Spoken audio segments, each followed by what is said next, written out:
territoire au Beau de Provence. C'est le côté nature maintenant que nous allons découvrir en compagnie de Jean-Benoît Hugues. Bonjour. Bonjour. Vous êtes au moulin de Castellas ici, donc nous sommes en votre compagnie. Vous êtes oléiculteur, on peut le comprendre, on voit les jolis arbres, les jolis oliviers derrière nous. Vous allez nous parler un petit peu de votre métier, de votre passion et de cette huile d'olive que vous produisez ici dans les Alpilles. Avec plaisir. Je suis un oliveron. Les oliverons. C'est plus précis. Et oui, c'est un peu comme les vignerons. Les oliverons sont les gens qui produisent à la fois les olives, donc qui ont des champs, et puis qui extraient leur huile, un peu comme un vigneron cultive sa vigne et fait son vin. Donc c'est un nouveau mot, et je pense que c'est représentatif de notre terroir. Voilà, notre travail qui va jusqu'au bout de l'arbre, jusqu'à l'huile, puisqu'en fait, ce qui est important, avant toute chose, ce qui est important dans un produit, c'est l'endroit où a poussé l'arbre, a poussé les olives, parce que c'est de là qu'il va en retirer du goût, et vous aurez un produit qui est lié à la façon dont il a été cultivé. Alors on parlait justement de la terre. Alors cette terre, elle peut être cultivée de différentes façons. On se trouve sur un sol qui a été labouré, et là pas du tout derrière. Alors expliquez-nous la différence. Alors nous on tend à laisser les sols enherbés aujourd'hui, c'est moins joli, c'est moins agréable à l'œil.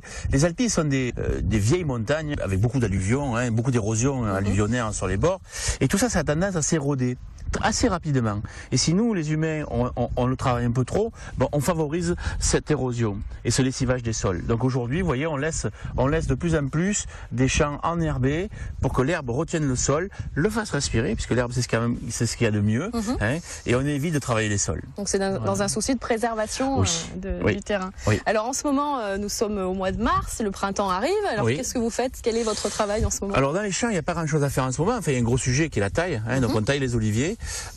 L'olivier est un arbre compliqué, c'est un arbre complexe, donc c'est un arbre complexe à tailler.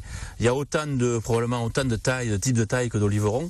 On n'est jamais d'accord sur quoi faire. Mais en fait, l'idée, c'est de renouveler, de régénérer du bois neuf, parce que l'olive ne pousse que sur du bois de l'année. Donc il faut toujours constamment le forcer à régénérer du bois neuf pour qu'il nous fasse des olives. Alors vous voyez ici, c'est l'illustration de ce que je disais tout à l'heure, c'est que l'olive ne vient que sur la branche qui est jeune. Toute cette partie-là, vous voyez, qui est fraîche, on voit que les feuilles sont neuves. Ça, c'est la pousse de l'année. C'est une belle pousse, elle fait 10-15 cm. Et puis ça, c'est le vieux bois. Vous voyez ici, où il y a eu des feuilles, où il n'y a plus de feuilles, il y a eu des olives, il n'y a plus d'olives. Vous voyez, donc là, il ne repoussera plus rien. Et par contre, ici, sur cette partie qui est toute neuve, il va y avoir soit, vous voyez ici les terminaisons, soit des nouvelles branches qui vont partir ici, soit des olives. L'olivier va se mettre soit à fruits, soit à bois.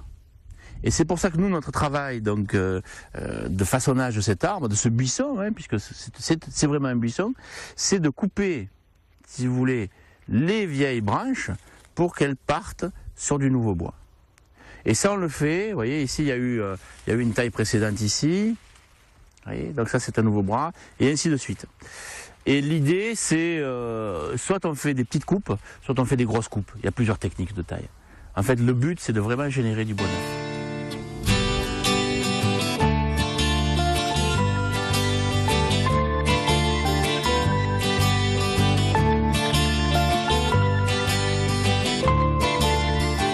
C'est des olives pendant combien d'années? Parce qu'on sait qu'un olivier peut devenir très très très vieux. Oui. Est-ce qu'il y a une période où il n'en fait plus du tout d'olives? Alors, plus il vieillit, moins il fait d'olives, mais on considère qu'à partir de 150 ans, il commence à ralentir sa production d'olives. Mais vous savez, ça gèle tellement souvent chez nous, enfin malheureusement, qu'on n'a pas vraiment de recul sur le sujet. C'est probablement juste, à partir de 150 ans, l'arbre commence à ralentir sa production d'olives. C'est pour ça que constamment, vous voyez, ces arbres-là qui sont pluricentenaires, on est constamment en train de les régénérer. C'est soit nous qui les régénérons, soit la nature, puisque ces arbres-là que vous voyez ont gelé la dernière fois en 56. Et il faut imaginer ce paysage en 1956 où il n'y avait plus rien. Tout était coupé à ras, et les arbres sont repartis du pied. Vous voyez, donc il y a des repousses. Il y a des repousses. Ils sont repartis des repousses, et c'est pour ça qu'en fait, vous les voyez avec 3 charpentières. L'olivier n'est pas un arbre naturellement. L'olivier naturellement c'est un buisson. Et c'est la main de l'homme qui le fascine en arbre, qui le façonne en arbre. L'arbre fascinant aussi. Vous êtes fasciné, voilà, c'est pour ça. et donc quand ils ont gelé, donc nos grands-parents, puisque c'était l'époque de nos grands-parents, les ont laissés repartir sur 4, 5, 6, 7, 8, 10 charpentières. Et au fur et à mesure des générations et du temps, ils ont éliminé cette charpentière et ses concurrences pour en garder 2 ou 3.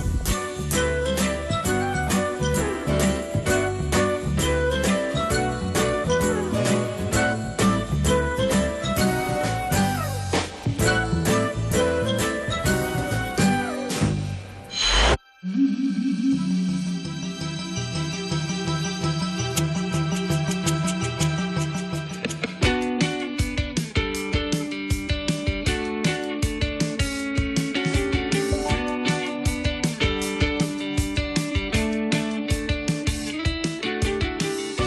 êtes dans Territoire, c'est l'heure de la rubrique recette du jour. Je suis en compagnie de Pierre-Louis Marsac. Bonjour. Bonjour. Nous sommes à la brasserie chez Barthes, en face de l'Hôtel de Ville à Montpellier. C'est ça. Vous allez nous préparer une recette à base de poulet. Comment s'intitule cette recette d'ailleurs? Alors on va faire un rôti de poulet mozzarella et tomates séchées, accompagné d'un petit gratin au finot de ma grand-mère.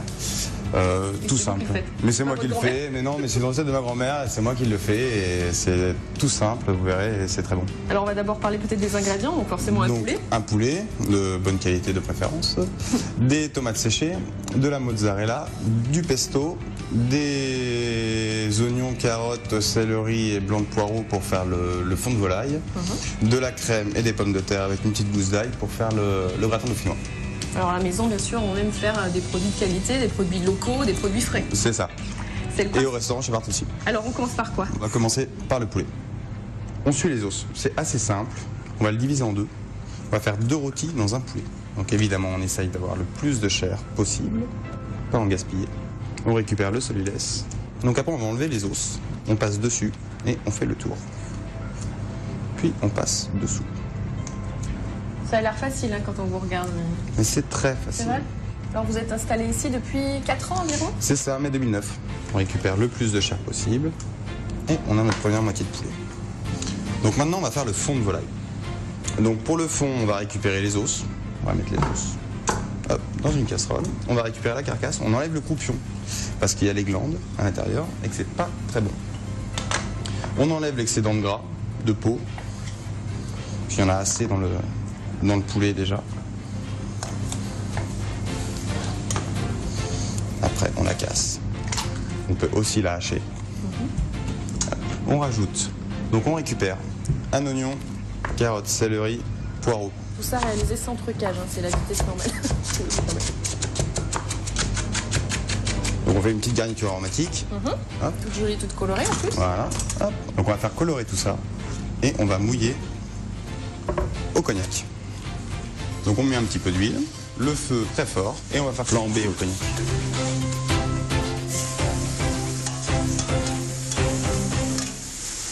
Donc on va le faire flamber. Donc pour faire flamber, il faut absolument qu'il n'y ait pas de liquide dans le fond.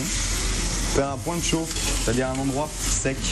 On verse le cognac. Voilà. Du coup, le fait de flamber, ça prend vraiment tout, Oui, ça vraiment, ça part, sur ouais. tout le poulet, c'est ça? Et là on mouille. Pour que ça réduise. Pour que ça réduise, voilà, énormément. Et on va juste s'en servir à la fin, une fois qu'on aura, il va être très réduit.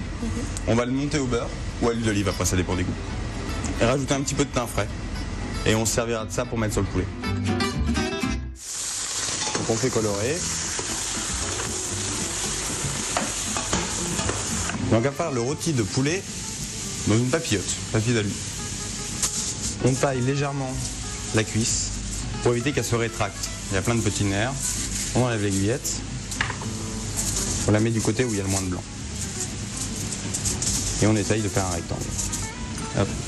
On ajoute du pesto, qui est salé et poivré déjà, donc j'ai pas besoin de réassaisonner mon poulet derrière. Les tomates séchées et la moitié d'une boule de mozzarella. Là, on roule. Donc on met ses mains au milieu, ses doigts au milieu. Et on serre fort. Et on finit par tourner de chaque côté. Il faut bien le serrer. Si le papier d'alu éclate, il faut remettre dans un autre papier d'alu pour que ça soit vraiment hermétique. On enfourne tout ça pendant à peu près 3 quarts d'heure. À combien du coup? 160.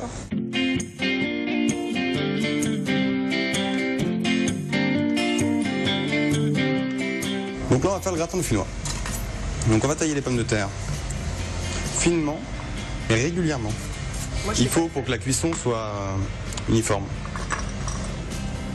Donc on fait des petites portions individuelles. Voilà.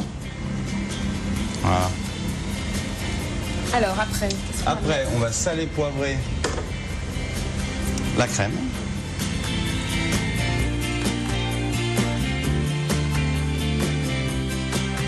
On va tailler l'ail.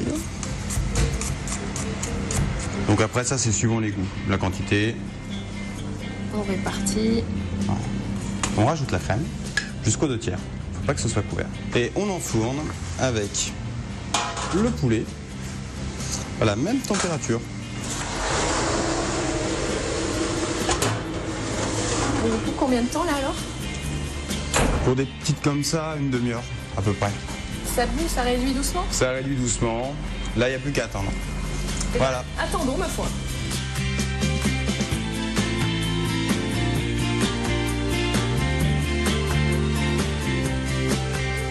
Donc voilà, le rôti de poulet au bout de 3/4 d'heure de cuisson et refroidissement. On peut enlever le papier d'alu. On peut enlever le papier. Voilà. Donc voilà, il faut le laisser reposer, refroidir légèrement. Et on peut maintenant le trancher. Et on voit bien toutes les petites fines couches avec les tomates et tout ça.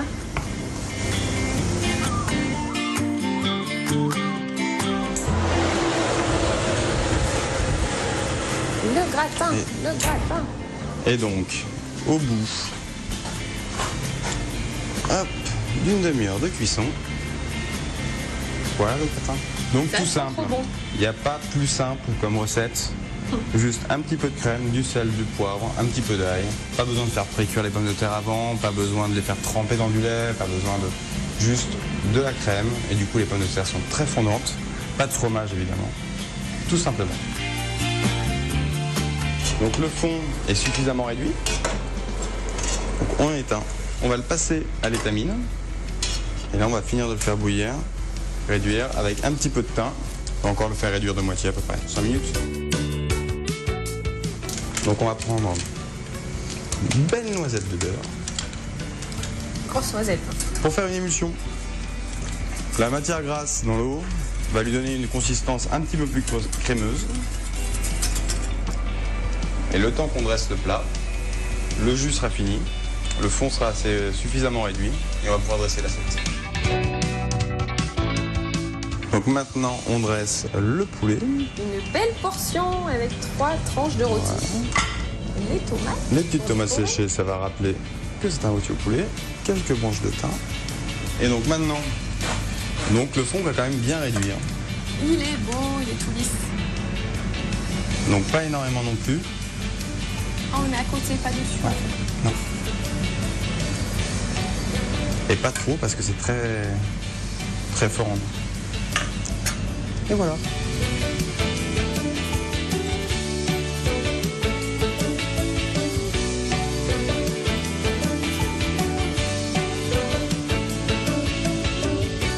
Et bon appétit.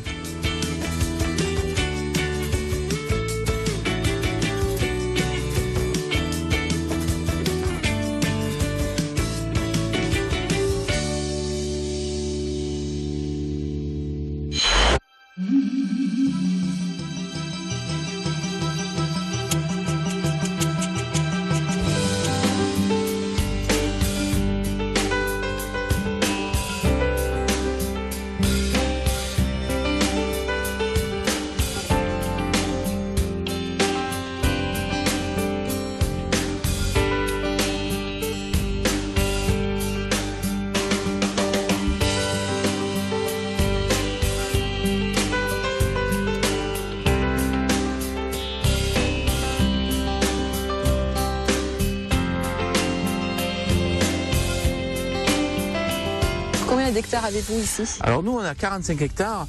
J'en ai très peu au Beau. J'ai 5 hectares au Beau. On a une vingtaine d'hectares sur Mauriès, qui est une grosse commune oléicole, et 15 hectares au Saint-Rémy. D'accord. Voilà, donc ça Et fait... vous produisez combien environ chaque année d'huile d'olive? On produit une centaine de tonnes d'olives, ce qui fait grosso modo une vingtaine de tonnes d'huile. Alors la récolte se fait en octobre. C'est une récolte manuelle, ces arbres sont des vieux arbres, récolte manuelle ou avec des peignes électriques. On fait tomber par terre dans des filets, on ramasse, on porte au moulin, et au moulin, donc on effeuille, on égrappe et on presse. Voici au cœur du moulin, Jean-Benoît Hugues. Oui. Alors, donc nous sommes avec ces appareils devant nous. Expliquez-nous comment ça marche. Oui, alors ça peut paraître assez moderne, assez froid. Futuriste. Oui, futuriste. En fait, ça répond à un besoin bien particulier. L'huile d'olive est un jus d'un jus de fruits. Et ce qu'on a besoin de faire, c'est de l'extraire dans les meilleures conditions possibles. Conditions d'hygiène, conditions de propreté, conditions de froid. Il ne faut pas que ce soit chaud, il faut que ce soit à la fois rapide, il ne faut pas que ce soit oxygéné. Il y a plein de contraintes qui font qu'on est arrivé à ce genre de matériel qui semble assez moderne, mais qui ne l'est pas en fait. Alors à l'extérieur, vous avez le lavage. On va laver les olives dans de l'eau. On a un broyeur qui vient écraser l'olive. C'est plus une meule. Parce que la meule était exposée à l'oxygène et qu'elle nous apportait des défauts qui étaient difficiles à contrôler. Donc c'est quelque chose qui s'assimile à la meule dans le sens que c'est lent, mais en même temps c'est en inox et c'est fermé, ce qui fait qu'on n'a pas trop d'oxygène et pas trop de... Du coup on maîtrise plus finalement Voilà, on maîtrise plus la qualité, il y a moins de contamination. Après de là on passe à une étape qui s'appelle le malaxage. Bon là on va malaxer la pâte. D'accord. Et puis là c'est la main de l'homme. Vous voyez, ça, il y a des vitres, c'est très éclairé. En fait on regarde la pâte, c'est ouvert pendant la saison. Et moi je fais visiter, et quand il y a des petits, je les porte, je leur montre. Voilà, tout le monde peut voir. Donc. Tout le monde peut voir.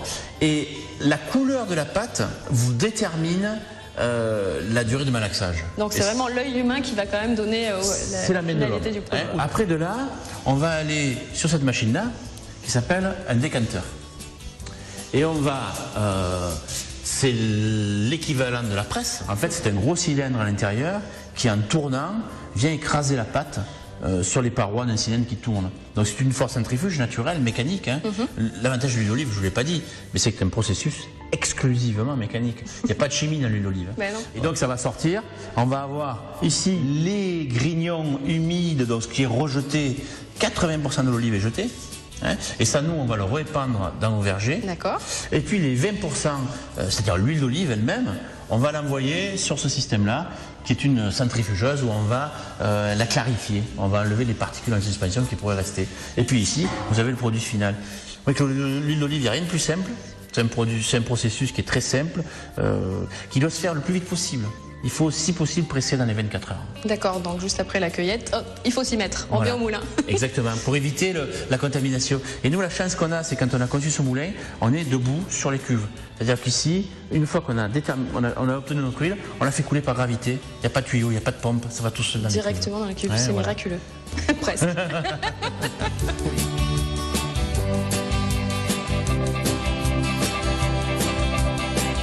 Benoît, nous voici devant les cuves. Oui. Là où l'on conserve l'huile d'olive, on voit des petites étiquettes, des ardoises bio. Alors quelle est la différence entre toutes ces cuves? Alors ça c'est nos cuves de stockage, donc ce sont des cuves en inox. Ça ressemble à des cuves de vigneron, c'est le même proche, ou des cuves pour le lait. La différence entre ces cuves, par exemple celle-là c'est notre Vallée des Baux bio. Là il y a eu donc la Vallée des Baux, il en reste malheureusement plus beaucoup. Ici on avait les huiles de France, donc dans chaque huile on a un assemblage différent et on va les conserver le mieux possible pour qu'elles durent le plus longtemps possible. Alors justement, combien de temps on peut les conserver ces huiles? Alors une huile d'olive se conserve entre 18 et 24 mois après embouteillage. Ma recommandation personnelle, consommez-les dans l'année. C'est mieux, elles conservent leur saveur. Alors quels sont justement ce goût typique que l'on retrouve dans cette huile des Baux de Provence? Alors l'huile des Baux de Provence a deux typicités.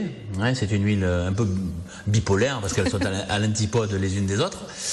Vous avez d'abord un fruité très végétal, très herbacé, herbes fraîches, amandes, artichauts crus, très long, très vert, un peu piquant, un peu amer.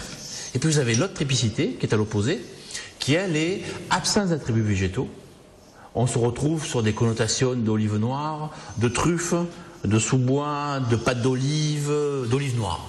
Et c'est le fruité noir. Ils sont encore plus nerveux, je trouve. On était plus sur les fruits à coque sur le premier, je trouvais. Il me semble. Moi. C'est moins prononcé. Voilà, c'est un peu plus, c'est un peu plus neutre.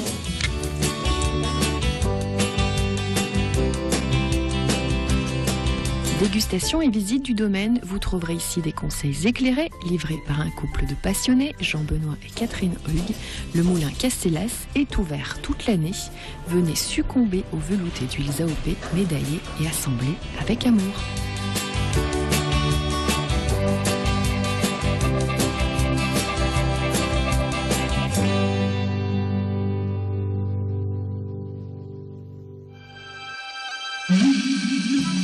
Ainsi s'achève ce territoire, les Alpilles, art et nature. Vous pouvez retrouver cette émission sur notre site www.tvsud.fr ou encore sur lcm.fr. Rejoignez-nous sur notre page Facebook pour faire vos commentaires sur l'équipe de territoire.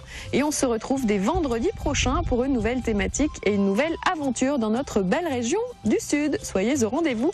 Bonne semaine à tous. Ciao, bye.